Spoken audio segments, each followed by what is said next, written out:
Hello there, this is English Tutor Hub official channel and welcome back to our English lesson where learning English feels like art.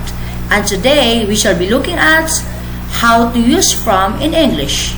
Let's get started. How to use from in English?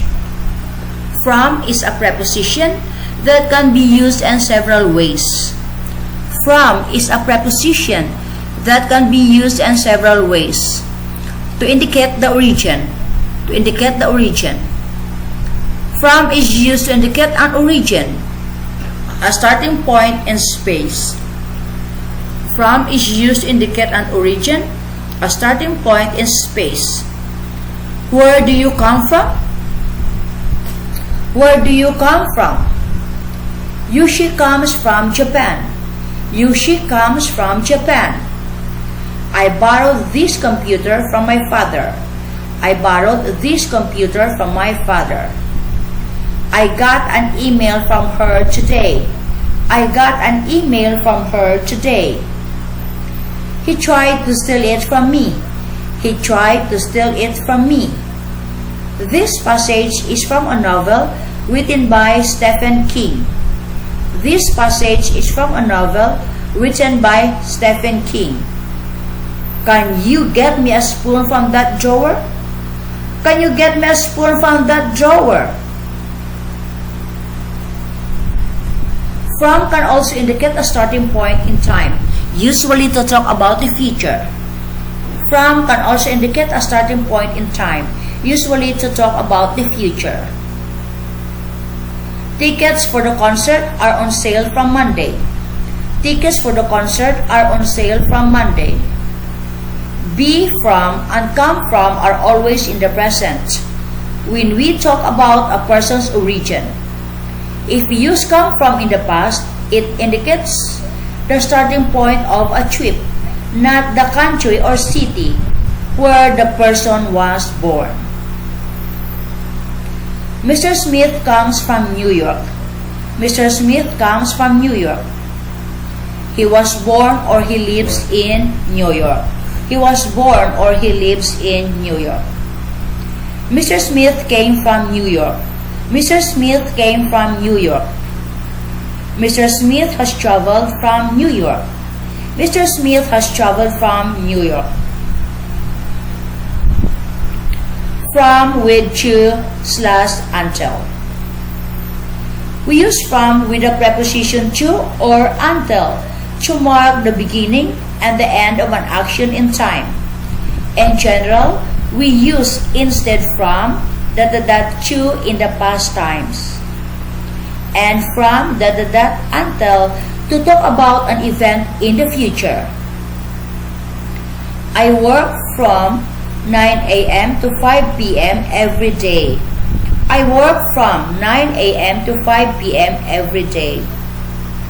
We are meeting in Paris from Monday until Thursday. We are meeting in Paris from Monday until Thursday. The river flows from east to west. The river flows from east to west. Francois Hollande was the president of France from 2012 to 2017.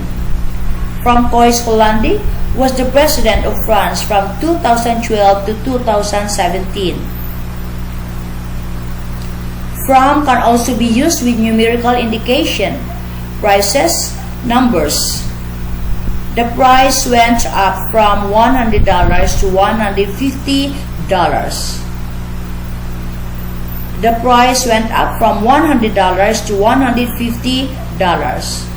Prices range from $800 to $1,000 for a good laptop. Prices range from $800 to $1,000 for a good laptop. Prices start from $200 per week for car rental. Prices start from $200 per week for car rental. We use from to talk about changing the state of something. The color of the liquid changed from yellow to red.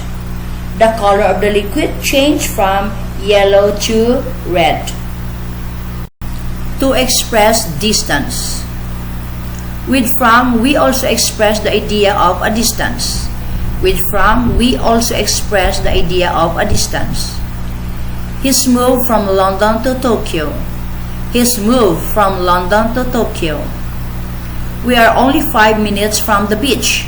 We are only 5 minutes from the beach. To express your point of view. To express your point of view. From also allows you to express a point of view. From also allows you to express a point of view. From what I've heard, this movie is not worth seeing. From what I've heard, this movie is not worth seeing. From my point of view, that makes sense. From my point of view, that makes sense. The cost. The cost. We can use from to indicate the cost of something. We can use from to indicate the cost of something. He died from diarrhea and dehydration. He died from diarrhea and dehydration. Paul is suffering from cancer. Paul is suffering from cancer.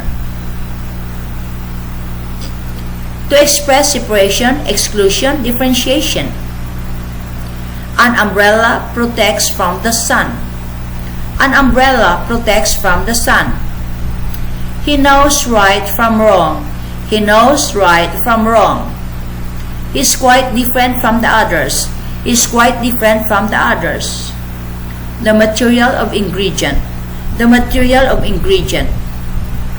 With from, we can indicate where the material or ingredients from which certain things are made come from. With from, we can indicate where the material or ingredients from which certain things are made come from. Cheese is made from milk. Cheese is made from milk. It's made from wood. It's made from wood. Useful expressions with from. Useful expressions with from. From is often used with the following verbs. From is often used with the following verbs. Borrow from. Borrow from. Disappear from. Disappear from. Discourage from. Discourage from. Suffer from. Suffer from. Prevent from. Prevent from. Protect from. Protect from. Steal from. Steal from. Recover from. Recover from. From now on means from the moment. From now on means from the moment. From this moment, sorry. From this moment. From now on, I will be more careful. From now on, I will be more careful. From now on, I'll try to help you more at home. From now on, I'll try to help you more at home. From now on, I never want to clean the toilet again. From now on, I never want to clean the toilet again.